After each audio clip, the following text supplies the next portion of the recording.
Welcome back to my channel, the ultimate guide to making pancakes. Step 1. Gather your ingredients. To make perfect pancakes, you'll need flour, sugar, baking powder, salt, milk, eggs, and melted butter. Step 2. Mix the dry and wet ingredients. In a large bowl, whisk together the flour, sugar, baking powder, and salt. In a separate bowl, whisk together the milk, eggs, and melted butter. Step 3. Combine the mixtures. Pour the wet ingredients into the dry ingredients and gently stir until just combined.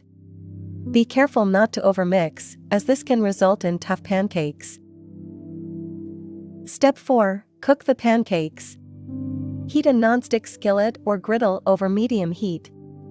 Pour a quarter cup of batter onto the skillet for each pancake. Cook until bubbles form on the surface, then flip and cook for another minute or until golden brown. Enjoy your pancakes! Serve your fluffy, golden brown pancakes with your favorite toppings and enjoy a delicious breakfast or brunch.